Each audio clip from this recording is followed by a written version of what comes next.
সালামু দর্শক, ইরান এবং ইসরায়েল আমেরিকার মধ্যকার যুদ্ধের আজকে ২০তম দিন।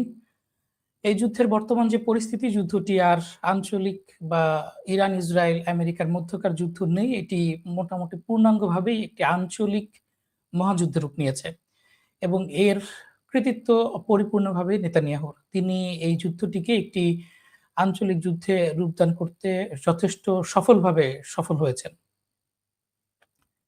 দর্শক, যুক্তরাষ্ট্র হয়তো একটি স্থিতিশীল মধ্যপ্রাচ্য চায় যেখানে তাদের অনুগত সরকার থাকবে। কিন্তু নেতানিয়াহুর লক্ষ্য সম্পূর্ণ আলাদা। তিনি এমন এক বিশৃঙ্খলা সৃষ্টি করতে চান যেখানে ইসরায়েল হবে একমাত্র অবিসংবাদিত শক্তি। সাধারণত রাষ্ট্রগুলো যুদ্ধ করে একটি অনুগত বা পুতুল সরকার বসানোর জন্য। কিন্তু নেতানিয়াহু তেহরানে কোনো স্থিতিশীল সরকার চান না। এমনকি যদি যুক্তরাষ্ট্রের একান্ত অনুগতও হয়, তারপরও না। নেতানিয়াহু চান পুরো অঞ্চলে একটি দীর্ঘমেয়াদী বিশৃঙ্খলা বজায় থাকুক, যাতে কোনো আঞ্চলিক শক্তি ইসরায়েলের আধিপত্যকে চ্যালেঞ্জ করতে না পারে। এই বিশৃঙ্খলা তৈরি করা একটা বড় পরিকল্পনার অংশ। ইসরায়েল তার প্রভাব শুধু ফিলিস্তিন বা লেবাননে সীমাবদ্ধ রাখতে চায় না। এই প্রভাব তুরস্ক থেকে শুরু করে লোহিত সাগর হয়ে পূর্ব আফ্রিকা পর্যন্ত বিস্তৃত করার লক্ষ্য হচ্ছে ইসরায়েল অর্থাৎ নেতানিয়াহুর। এবং এই যে বিস্তৃত করা হবে, এই বিস্তৃত করতে যেয়ে মাঝখানে যে আরব দেশগুলো আছে, অর্থাৎ সৌদি আরব, কাতার, সংযুক্ত আরব আমিরাত, জর্ডান, কুয়েত, বাহরাইন, এদেরকে মানে একদম গুরুত্বই থাকবে না এদেরকে। গুরুত্বহীন করে তোলার একটা কাজ চলতেছে। লারিজানিকে হত্যা এই পরিকল্পনার একটা অংশ। মার্কিন যুক্তরাষ্ট্র লারিজানির সাথে যুদ্ধবিরতি নিয়ে আলোচনা করছিল। যে আলোচনাটা চলছিল, যদিও নতুন যে সর্বোচ্চ নেতা মুস্তফা খামেনি সে আলোচনার অনুমোদন করেননি। মুস্তফা খামেনি বলেছেন এখন শান্তির সময় না, এখন যুদ্ধের সময়। তারপরও যে আলোচনাটা আগাচ্ছিল, যতটুকু কাজ হচ্ছিল সেইটা এই লারিজানির মাধ্যমেই কিন্তু হচ্ছিল। এই লারিজানির সাথেই হচ্ছিল। তাকে হত্যা করে ইসরায়েল বুঝিয়ে দিল আমেরিকা চাইলেও ইসরায়েল চায় না এই যুদ্ধ থামুক। দর্শক, ইরান খুব ভালো করেই জানে যে সরাসরি সম্মুখ সমরে সরাসরি যুদ্ধে আমেরিকার সাথে সামরিক সক্ষমতার সাথে তারা টিকতে পারবে না। তাই তারা সরাসরি যুদ্ধে না জড়িয়ে একটা আনব্যালেন্সড কৌশল নিছে। তারা খুব সস্তা ড্রোন, সাইবার প্রক্সি গোষ্ঠী দিয়ে একটা যুদ্ধক্ষেত্র এমনভাবে তৈরি করছে যেখানে এদেরকে আটকানোর জন্য আমেরিকা অত্যাধুনিক সামরিক সরঞ্জাম হিমার্স থেকে শুরু করে প্যাট্রিয়ট, থার্ড থেকে শুরু করে F-35 এবং এমনকি F-22 পর্যন্ত আমেরিকা ব্যবহার করছে। এগুলো অত্যন্ত ব্যয়বহুল, কিন্তু তেমন একটা কাজে দিচ্ছে না। এইখানে ইরান কিন্তু আমেরিকাকে হারানোর চেষ্টা করতেছে না। ইরান চাচ্ছে আমেরিকাকে একটা লম্বা, দীর্ঘ, ক্লান্তিকর এবং কোন লক্ষ্য ছাড়া একটা যুদ্ধের মধ্যে আটকে ফেলা। যুদ্ধে যে কয়টা আ মিসাইল ব্যবহার করা হয়, যুদ্ধরাজ মোতায়েন করা হয়, বিলিয়ন, বিলিয়ন ডলার খরচ করা হয়। আমেরিকার সাধারণ নাগরিকরা যখন দেখে যে তাদের করের বিপুল পরিমাণ টাকা দেশের শিক্ষা, স্বাস্থ্যসেবা বা আর্থসামাজিক অবকাঠামোগত উন্নয়নের বদলে হাজার, হাজার মাইল দূরের এক যুদ্ধে বোমা ফেলার কাজে ব্যবহার করা হচ্ছে, তখন মানুষ বিরক্ত হয়। তারা চিন্তা করে অর্থনীতি থেকে আমার ট্যাক্সের টাকাগুলোকে আমাকে চাপ দিয়ে নিয়ে যাওয়া হচ্ছে। এটা ওইখানে বোমা ফেলার কাজে ব্যবহার না করে আমার স্কুলগুলোকে উন্নত করলেই তো পারত। আমার হাসপাতালগুলোতে উন্নত করলেও তো পারত। আমাকে বিনামূল্যে ওষুধ দেয়া হতো। আমার জীবনটা সুন্দর হতো। এইটা নিয়ে আমেরিকার জনগণের মধ্যে প্রচন্ডভাবে ক্ষোভ এবং বিভক্তি সৃষ্টি হইছে। একটা দল আছে যারা চিন্তা করছে যে আমি কেন আমার টাকা দিয়ে ওই দেশে বিভিন্ন দেশে যুদ্ধ করব? আমি এটা করব না। তারা এটার বিরোধিতা করছে। আবার আরেকটা আ আ দল আছে বা আরেকটা পক্ষ আছে যারা বলছে না, ইসরায়েলকে সর্বস্ব দিয়ে সহযোগিতা করতে হবে। ইসরায়েলকে সহযোগিতা করলে তারা যদি থার্ড টেম্পল নির্মাণ করে মধ্যপ্রাচ্যে, যদি ইসরায়েলের প্রভাব তীব্র মতো অবস্থায় না থাকে, তারা আ আ যেই আল-আকসা মসজিদ আছে সেটা ভেঙে সেখানে যদি থার্ড টেম্পল তৈরি করে এবং এরপরে যদি তাদের ক্রাইস্ট আছে, আ দাজ্জাল যেটা ইসরায়েল ইহুদিদের ধর্ম অনুযায়ী দাজ্জাল যদি আসে এবং তাকে হত্যা করার জন্য ঈসা আলাইহিস সালাম যদি আসে, ঈসা আলাইহিস সালাম আসলে তো বিশ্ব আমাদের। ইভাঞ্জেলিক্যালরা এই চিন্তাটা করছে, খ্রিস্টিয়ানরা এই চিন্তাটা করছে আমেরিকার। এবং বিপরীতে ইসরায়েলের ইহুদি জনগোষ্ঠীর চিন্তা হচ্ছে কট্টরভাবে তারা চিন্তা করছে যে আমাদের মসিহ আসবে। যদিও তাদের মসিহ আসলে ভণ্ড মসিহ বা দাজ্জাল। এবং এই যখন চাপ এবং চলছে ইরান যেটা করছে সেটা হচ্ছে বিশ্ব অর্থনীতির যে প্রাণকেন্দ্র হরমুজ প্রণালী এটা বন্ধ করে দিয়েছে। প্রতিদিন মোট বিশ্বের যে জ্বালানি তেলের প্রবাহিত হয় তার একটা বিশাল অংশ এই প্রণালী দিয়ে প্রবাহিত হয়। এই সংঘাত দীর্ঘস্থায়ী হচ্ছে। হরমুজ প্রণালী হুমকিতে ফেলে বন্ধ করে দেওয়া হয়েছে। এখন তেলের দাম বিশ্বব্যাপী অকল্পনীয়ভাবে যেভাবে বাড়ছে, এর সরাসরি ফল হিসেবে আমেরিকা সহ পুরো বিশ্বের তীব্র মুদ্রাস্ফীতি দেখা দিচ্ছে। এবং শুধু এটাই না, ওইদিকে যে হুতিরা আছে, তারা যে বাবেল মন্দeb প্রণালীতে আছে, তারা ওই প্রণালী দিয়ে হুমকি দিচ্ছে যে আমরা এখানে আ হরমুজ প্রণালীর মতো অবরোধ দিব। এবং সেটা যদি হয়, হরমুজ প্রণালীতে তো শুধু তেলবাহী জাহাজগুলো বিশ্বের 20% তেল এবং গ্যাসবাহী জাহাজ হরমুজ প্রণালী দিয়ে চলাচল করে।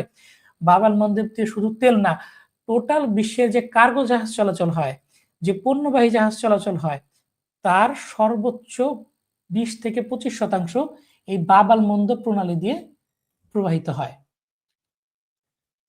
দর্শক, এইটা যদি বন্ধ করে দেয়া হয়, তাহলে আমেরিকার পক্ষে এই ঝুঁকি বা এই বিশৃঙ্খল পরিস্থিতি সামাল দেওয়া সম্ভব না। এবং এখানেই হচ্ছে আমেরিকার দুর্বলতা। একসময় আমেরিকা একাই বৈশ্বিক সকল সমস্যার সমাধান করতে পারত। তার ছিল বিশাল একটা সেনাবাহিনী, তার ছিল বিশ্বের সর্বশ্রেষ্ঠ নৌবাহিনী, তার বিমান বাহিনী ছিল বিশ্বের মধ্যে অদ্বিতীয়। এখন ওই পরিস্থিতির চাইতে এখনকার পরিস্থিতি কিন্তু ভিন্ন। আমেরিকা এখন বুঝতে পারছে, ট্রাম্প এখন বুঝতে পারছে যে এই যুদ্ধে সে একা জিততে পারবে না। তাই আমেরিকা তার ইউরোপীয় অন্যান্য মিত্রদের কাছ থেকে সমর্থন আদায় করার চেষ্টা করছে, কিন্তু সে পারছে না। তার বেগ পেতে হচ্ছে। এবং এইটা প্রমাণ করে দিয়েছে যে আমেরিকার একক বৈশ্বিক আধিপত্য এখন আর নাই। মিত্র যে দেশগুলো আমেরিকার ছিল, এতদিন আমেরিকার সাথে সব যুদ্ধে তারা ঝাঁপায় পড়তো, তারা এখন নিজস্ব অর্থনৈতিক এবং রাজনৈতিক স্বার্থ বিবেচনায় আমেরিকার সাথে তাল মেলাচ্ছে না। তারা নিজেরা ইরানের সাথে আলোচনা করে তাদের যে জাহাজগুলো আছে, তাদের যে তেলগুলো আছে, এগুলো যেন ইরান ছেড়ে দেয় সেই ব্যবস্থা করছে। দর্শক, আমেরিকা বর্তমানে এমন এক দাবার চালে আটকে গেছে, যেখানে যেকোনো পদক্ষেপই নিচ্ছে আমেরিকা, তার জন্য তার সেটাই ক্ষতিকর হয়ে যাচ্ছে। আমেরিকা যদি এই যুদ্ধকে আরো বড় করে, আরো বেশি সৈন্য নিয়ে আক্রমণ করে, উত্তেজনা আরো বাড়ায়, তাহলে এই যুদ্ধটা আরো দীর্ঘমেয়াদী একটা যুদ্ধের রূপ নেবে, যা আমেরিকার অর্থনীতিকে আরো পঙ্গু করে দেবে এবং দেশের ভেতরে যে রাজনৈতিক একটা বিভেদ বা ফাটল তৈরি হয়েছে, সেই ফাটলটা আরো বড় হবে। অন্যদিকে যদি উত্তেজনা আরো কমানোর চেষ্টা করে, আমেরিকা পিছু হটে, ইরানের বিষয়গুলোকে কিছু ছাড় দেয় এবং আ এর ফলে যেটা হবে, মধ্যপ্রাচ্য এবং ইউরোপের যে আমেরিকার মিত্ররা আছে, তারা আমেরিকার নিরাপত্তা প্রতিশ্রুতির উপর আস্থা হারিয়ে ফেলবে। তখন আমেরিকার এই যে দুর্বলতা, এই যে নিরাপত্তার শূন্যতা তৈরি হলো, এই শূন্যস্থান পূরণে তখন চীন বা রাশিয়া সুযোগ নেবে। দর্শক, যেকোনো বড় যুদ্ধগুলোতে প্রভাব বিস্তারের জন্য দেশের ভেতরে একটি শক্তিশালী এবং ঐক্যবদ্ধ জনমত বা ন্যাশনাল ন্যারেটিভ এর প্রয়োজন হয়। এখন আমেরিকা যেই যুদ্ধটা করছে, এই যুদ্ধর যৌক্তিকতা নিয়ে আমেরিকার ভেতরে কোনো ঐক্যমত্য নেই। এমনকি খুব রিসেন্ট সময়, গতকালকে আমেরিকার আ যে জাতীয় নিরাপত্তা এবং সন্ত্রাস বিরোধী কমিটির চেয়ারম্যান আছে, যিনি এই যুদ্ধে খুব গুরুত্বপূর্ণ ভূমিকা পালন করছিলেন, তিনি বলছেন যে আমরা এই যুদ্ধটা কেন করছি? তিনি এর কোনো কারণ খুঁজে পাননি। তিনি অনেক চেষ্টা করেছেন ট্রাম্পকে বোঝানোর জন্য, এই যুদ্ধটা আমাদের না, এটা হচ্ছে ইসরায়েলের যুদ্ধ। ইসরায়েল তার প্রয়োজনে যুদ্ধটা করছে। আমেরিকা কেন তার নিজের জনবল, নিজের সম্পদ নষ্ট করে ইসরায়েলের জন্য এই কাজগুলো করবে? তিনি বোঝাতে সক্ষম হন নাই ট্রাম্পকে এবং এরপরে তিনি পদত্যাগ করেছেন। এই যে আমেরিকার ভেতরে আ মানুষদের ভেতরে যে দ্বিধা এবং তাদের ভেতরে যে বিভক্তি সৃষ্টি হয়েছে, এইটা কিন্তু আমেরিকাকে ভেতর থেকে ফাঁপা করে দিচ্ছে। আমেরিকার বড়, বড় ট্যাংক, যুদ্ধবিমান এখানে কাজ করছে না। কারণ এই চালাবে যে মানুষগুলো, সেই মানুষগুলো মনে করছে যে এইখানে আমাদের দেশের কোনো লাভ হচ্ছে না। আমরা যে জীবন দিব, কি জন্য জীবন দিব? এটা আমার দেশের জন্য না। আমরা কেন ইহুদিদের জন্য এখানে জীবন দিতে যাব? এবং এই সমস্যার সমাধানের জন্য ইরাক যুদ্ধের আগে আমেরিকা যে কাজগুলো করেছিল, সেই কাজগুলো করছে। অর্থাৎ মূলধারার গণমাধ্যম ও প্রভাবশালী রাজনীতিবিদরা ইরাক যুদ্ধের মতো ভয় দেখিয়ে যুদ্ধের পক্ষে জনমত তৈরি করার চেষ্টা করছে। এই যুদ্ধে যাওয়ার একটা অজুহাত তারা তৈরি করার জন্য একটা ফলস ফ্ল্যাগ ঘটনা সাজানোর চেষ্টা করছে, যেই ঘটনাটা হইতে পারে হচ্ছে 9/11 এর আক্রমণের মতো। আমেরিকার ভেতরে কোনো আ একটা আত্মঘাতী বোমা হামলা কিংবা এই ধরনের কোনো কিছু যেটা আমেরিকা দেখাবে যে ইরানের লোকজন এই কাজটা করেছে। এবং রিসেন্টলি কিন্তু এটাও হয়েছে। আমেরিকার যে যুদ্ধমন্ত্রী পিটার হেগসেথ এবং মার্কো রুবিও তাদের বাসভবনের আশেপাশে অজ্ঞাত ড্রোন উড়তে দেখা গিয়েছে এবং এরপরে তাদের বাসভবনে নিরাপত্তা ব্যবস্থা জোরদার করা হয়েছে। কে ড্রোন দিয়েছে, কোথা থেকে এসেছে, এই ড্রোনগুলো নিক্ষেপ কে করেছে, কোনো কথা নেই। ধরুন আগে থেকে বলা হচ্ছে হয়তোবা এটা ইরানের ড্রোন বা ইরানি আ এমন কোনো আছে যারা ইরানের শুভাকাঙ্ক্ষী তারা এই ড্রোনটা উড়িয়েছে। পরিস্থিতি যাই হোক, কোনো একটা ঘটনা ঘটিয়ে ফলস ফ্ল্যাগ আক্রমণ করে ইরানের উপর দোষ চাপিয়ে চেষ্টা করা হওয়ার একটা পরিকল্পনা চলছে যাতে এই যুদ্ধটাকে জায়েজ করা যায়, যুদ্ধটাকে যৌক্তিক করা যায়। যুক্তরাষ্ট্র এবং ডোনাল্ড ট্রাম্প চেষ্টা করছে বা চিন্তা করছে যদি বড় ধরনের কোনো হামলা বা সংকট তৈরি হয়, তবে ট্রাম্প সরকার তাৎক্ষণিকভাবে কঠোর জরুরি অবস্থা জারি করবে। যেমনটা হয়েছিল 9/11 এর পর পাশ হওয়া প্যাট্রিয়ট অ্যাক্টের মতো। রাষ্ট্রের নিরাপত্তা নিশ্চিত করার কথা বলে যে সামরিক পদক্ষেপগুলো নেওয়া হয়, সেগুলো একসময় স্থায়ী হয়ে যায়। এর ফলে নাগরিকদের উপর রাষ্ট্রের নজরদারি বাড়ে এবং ব্যক্তি স্বাধীনতা চিরতরে ক্ষুণ্ণ হয়। দর্শক, পশ্চিমা গণতান্ত্রিক দেশগুলোতে রাজনৈতিক মত প্রকাশের কারণে বর্তমানে মানুষকে গ্রেফতার করা হচ্ছে। যেই পশ্চিমা দেশগুলো বলছিল যে মত প্রকাশের স্বাধীনতা, বাক স্বাধীনতা, সংবাদপত্রের স্বাধীনতা বলতে, বলতে মুখে ফেনা তুলে ফেলতো, সেই পশ্চিমা দেশগুলো যুক্তরাজ্য এবং অস্ট্রেলিয়ার মতো দেশ, সেখানে অনলাইনে পোস্ট করার জন্য রাজনৈতিক মতামত দেওয়ার কারণে নাগরিকদেরকে গ্রেফতার করা হয়েছে। সরকার আইনকে ব্যবহার করছে ভিন্ন মত দমন করতে। ইসরায়েলের বিরুদ্ধে, যুদ্ধের বিরুদ্ধে কথা বললে তাদেরকে গ্রেফতার করা হচ্ছে আইন ব্যবহার করে।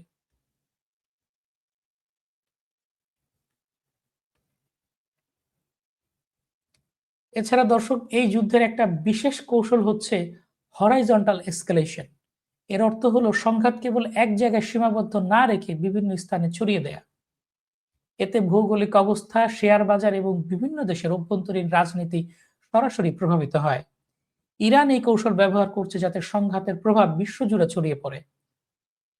হরমুজ প্রণালী বর্তমানে বন্ধ থাকার ফলে বিশ্ববাজারে তেলের সরবরাহ ব্যাহত হচ্ছে এবং বিশ্বের মোট তেলের প্রায় 25% এই পথ দিয়ে পরিবাহিত হয়। ইরান হুমকি দিয়েছে এবং তারা এই বন্ধ করে রেখেছে, যা বিশ্ব অর্থনীতিতে একটা ধস নামিয়ে দিয়েছে বর্তমানে।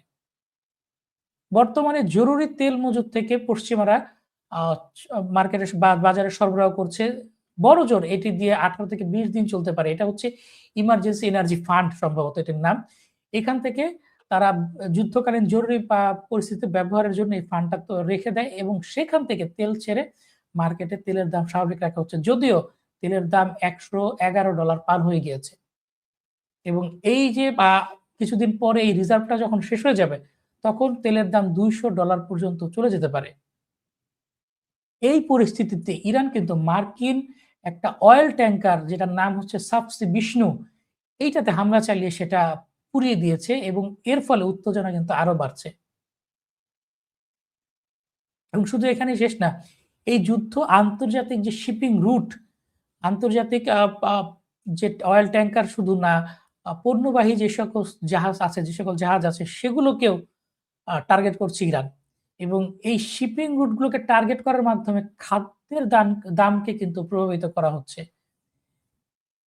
একটি সামুদ্রিক সংকটকে, একটা জলপথের সমস্যাকে, যুদ্ধের সমস্যাটাকে সারা বিশ্বের জন্য খাদ্য সংকটে পরিণত করা হয়েছে।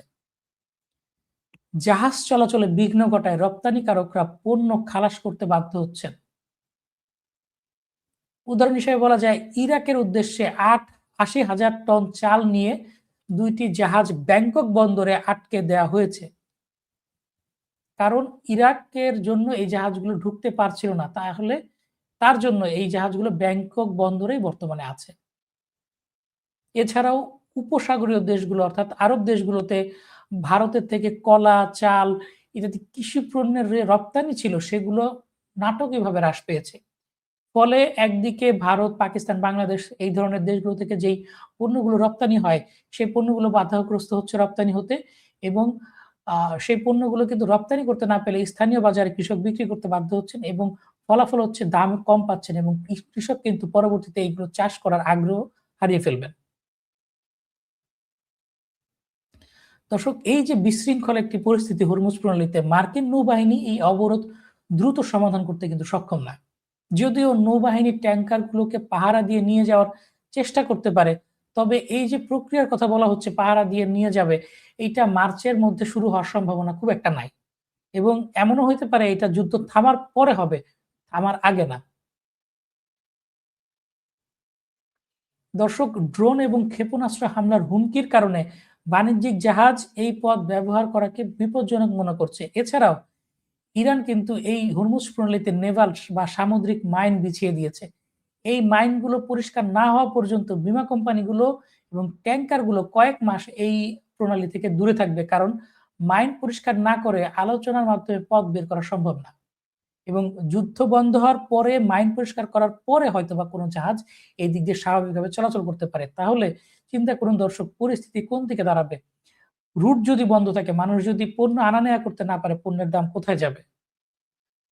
উন্নয়নশীল দেশগুলোর উপর এর প্রভাব পড়বে সবচেয়ে বেশি। কারণ বাংলাদেশের মতো উন্নয়নশীল দেশগুলো তেল আমদানির জন্য এই প্রণালীর উপর সবচেয়ে বেশি নির্ভরশীল। বাংলাদেশ, ভিয়েতনাম, পাকিস্তান ও ইন্দোনেশিয়ার মতো দেশগুলো জ্বালানি মজুত ২০ দিনেরও কম। বিশেষ করে বাংলাদেশের জ্বালানি মজুত মাত্র ১৪ দিনের। তেলের দাম বাড়লে জ্বালানি, পরিবহন এবং খাদ্যের খরচ সাধারণ মানুষের নাগালের বাইরে চলে যাবে, যা সামাজিক বিপর্যয়ের ঝুঁকি তৈরি করবে। এই সামুদ্রিক জাহাজের চলাচলের বাধার কারণে রপ্তানি পণ্য আটকে আছে। যেমন বললাম থাইল্যান্ড থেকে আ চাল নিয়ে যাচ্ছিল একটি জাহাজ ইরাকে, যেটি থাইল্যান্ডের ব্যাংকক বন্দরে থেমে গেছে। দর্শক, অপারেশন এপিক ফিউরির প্রতিক্রিয়ায় ইরানের Islamic Revolutionary Guard Corps IRGC রেডিওর মাধ্যমে সতর্কতা জারি করে জাহাজ চলাচল নিষিদ্ধ করেছে। আইআরজিসি একটি আনুষ্ঠানিক বিবৃতিতে সতর্ক করেছে যে পারস্য উপসাগর এবং হরমুজ প্রণালীতে চলাচলকারী জাহাজগুলোকে তাদের নিরাপত্তা নিশ্চিত করার জন্য আইআরজিসি ঘোষিত যুদ্ধকালীন আইন ও বিধি অনুযায়ী চলাচল করতে হবে। আইআরজিসি কমান্ডারের সিনিয়র উপদেষ্টা ইব্রাহিম জাবারি ঘোষণা করেছেন যে প্রণালীটি বন্ধ এবং কেউ পার হওয়ার চেষ্টা করলে তাদের জাহাজ পুড়িয়ে দেয়া হবে।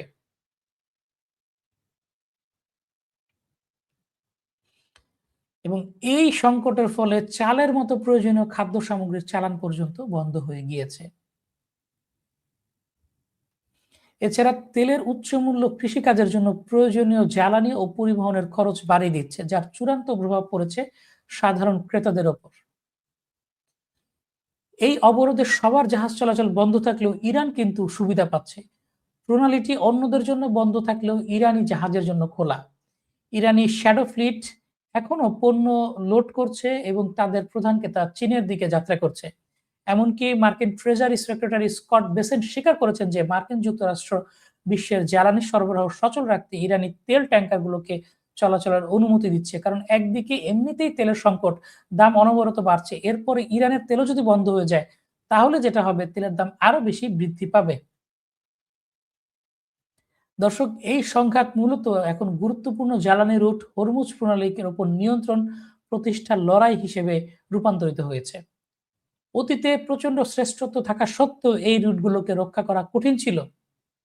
অর্থাৎ দর্শক যখন ৯০ এর দশকে ১৯৭৮ এ যখন ইসলামী বিপ্লব হলো, তারপরে ইরান খুব দুর্বল একটি দেশ ছিল। তারপর ইরাক ইরানে হামলা করে। ইরাক যুদ্ধের পরে ইরান খুবই ভঙ্গুর অবস্থায় ছিল। তাদের হাতে অস্ত্র ছিল না, অর্থনীতি বিধ্বস্ত ছিল। তখন কিন্তু আমেরিকা বিশ্বের একক সুপার পাওয়ার ছিল। তখনও এই হরমুজ প্রণালীকে রক্ষা করা ছিল কঠিন। আর আজকে ইরানের কাছে আছে উন্নত ব্যালিস্টিক মিসাইলের বিশাল ভান্ডার। তাহলে এখন ইরানকে বা এই হরমুজ প্রণালীকে নিয়ন্ত্রণ করা কতটা সম্ভব আপনারা নিশ্চয়ই বুঝতে পারছেন দর্শক।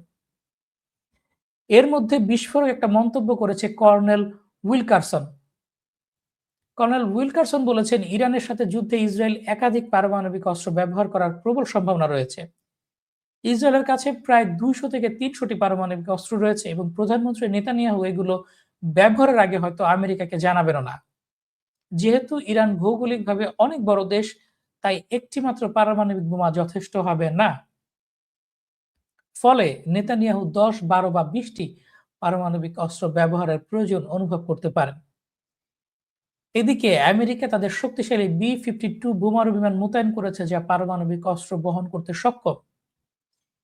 ইরান যদি পরমাণু অস্ত্র তৈরির প্রয়োজনীয় ইউরেনিয়াম সমৃদ্ধকরণ বন্ধ করতে রাজি না হয়, আলোচনায় রাজি না হয়, হরমুজ প্রণালী না খুলে দেয় এবং ট্রাম্পকে একটি সম্মানজনক যুদ্ধ থামানোর প্রক্রিয়াতে সহযোগিতা না করে, তাহলে হয়তোবা পরিস্থিতি আরো ভয়াবহ রূপ নিতে পারে। এবং যেই চাপে ইসরায়েল পড়েছে, তারা যদি এভাবে যুদ্ধ চালিয়ে নিতে চায় এবং তারা যদি আরো বেশি বিপর্যয়ের মুখে পড়ে, তখন হয় তাদেরকে যুদ্ধ আরো বাড়িয়ে ইরানকে দখল করে ফেলতে হবে, নয়তো পরাজয় মেনে নিয়ে পিছিয়ে আসতে হবে। আর ট্রাম্প নেতানিয়াহুর জন্য পরাজয় মানার চেয়ে পরমাণু হামলা করা অনেক বেশি সহজ। তার জন্য মার্কিন president Donald Trump Germany, Japan এবং দক্ষিণ কোরিয়ার মতো দেশগুলোকে তাদের নৌবাহিনী পাঠাতে বলছে। যদিও তারা এটি প্রত্যাখ্যান করেছে। এটি মার্কিন যুক্তরাষ্ট্রের জন্য একটি বড় কৌশলগত পরাজয়, কারণ তারা মিত্রদের কোনো সমর্থন পাচ্ছে না। এদিকে রাশিয়া ইরানকে যুদ্ধের কৌশলগত তথ্য ও ড্রোন দিয়ে সাহায্য করছে। অন্যদিকে চীন ইরানের তেলের সবচেয়ে বড় ক্রেতা হিসেবে তাদের আর্থিক সুরক্ষা দিচ্ছে। এই পরিস্থিতির সুযোগ নিয়ে চীন তাইওয়ানের ওপর আক্রমণ করতে পারে বলেও আশঙ্কা প্রকাশ করা হচ্ছে বিভিন্ন বিশ্লেষকদের পক্ষ থেকে। দর্শক, এই যখন অবস্থা, তখন আমাদের জন্য কি পরিস্থিতির সামনে অপেক্ষা করছে এবং আমাদের বাংলাদেশের কি করা উচিত সেটি নিয়ে একটু কথা বলছি। বাংলাদেশ তার জ্বালানি তেলের একটি বড় অংশ এবং এলএনজি গ্যাস এর একটি প্রায় পুরো অংশ মধ্যপ্রাচ্যের দেশগুলো থেকে আমদানি করে। তেলের দাম $২০০ ছাড়িয়ে গেলে বাংলাদেশে পরিবহন খরচ এবং ডিজেল চালিত সেচ পাম্পের খরচ আকাশচুম্বী হবে। এছাড়া এলএনজি সরবরাহ বন্ধ হয়ে গেলে বিদ্যুৎ উৎপাদন মারাত্মকভাবে ব্যাহত হবে। এর ফলে শিল্প কারখানা স্থবির হয়ে যেতে পারে এবং দীর্ঘস্থায়ী লোডশেডিং এর ঝুঁকি তৈরি হবে। বাংলাদেশের অর্থনীতির অন্যতম চালিকা শক্তি হচ্ছে মধ্যপ্রাচ্যে থাকা প্রবাসী শ্রমিকদের পাঠানো রেমিটেন্স। যদি সৌদি আরব, সংযুক্ত আরব আমিরাত বা কুয়েতের মতো দেশগুলো যুদ্ধের কারণে অর্থনৈতিকভাবে ক্ষতিগ্রস্ত হয়, তবে প্রবাসীদের কাজ হারানোর ঝুঁকি বাড়বে। এছাড়াও আকাশপথ বা সমুদ্রপথে ঝুঁকিপূর্ণ হয়ে পড়লে নতুন করে শ্রমিক পাঠানো বা রেমিটেন্স আসার প্রক্রিয়া ধীর হয়ে যেতে পারে। বাংলাদেশের প্রধান রপ্তানি পণ্য তৈরি পোশাক মূলত ইউরোপ এবং আমেরিকায় রপ্তানি করা হয়। জাহাজের বীমা খরচ ও জ্বালানি খরচ বেড়ে যাওয়া এবং জাহাজের ভাড়া বেড়ে যাওয়ায় রপ্তানি পণ্যের দাম বেড়ে যাবে। এতে বিশ্ববাজারে বাংলাদেশের প্রতিযোগিতা করার ক্ষমতা কমে যাবে। এছাড়াও পোশাক তৈরির প্রয়োজনীয় তুলা বা রাসায়নিক আমদানি দেরি হলে উৎপাদন ব্যাহত হবে। সামুদ্রিক এই নৌ চলাচলের যে সংকটটি আছে, এটি পরবর্তীতে রূপ নেবে খাদ্য সংকটে। এটি বাংলাদেশের জন্য বড় ভয়ের কারণ। বাংলাদেশ গম, ভোজ্য তেল, ডাল আমদানির উপর নির্ভরশীল। আন্তর্জাতিক বাজারে সরবরাহ ব্যবস্থা ভেঙে পড়লে এই পণ্যগুলোর দাম কয়েক গুণ বেড়ে যাবে। এছাড়াও গ্যাস না আসার কারণে, গ্যাস সংকটের কারণে দেশীয় সার কারখানা বন্ধ হয়ে যাবে, কারণ সার উৎপাদনে ব্যবহার করা হয় গ্যাস। এটি অভ্যন্তরীণ খাদ্য সংকটের ঝুঁকি তৈরি করবে।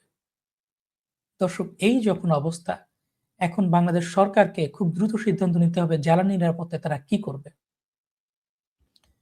আজকে আর বড় করব না দর্শক, আমাদের সাথে থাকবেন। লাইক, কমেন্ট, শেয়ার এবং সাবস্ক্রাইব করবেন। ধন্যবাদ। আসসালামু আলাইকুম।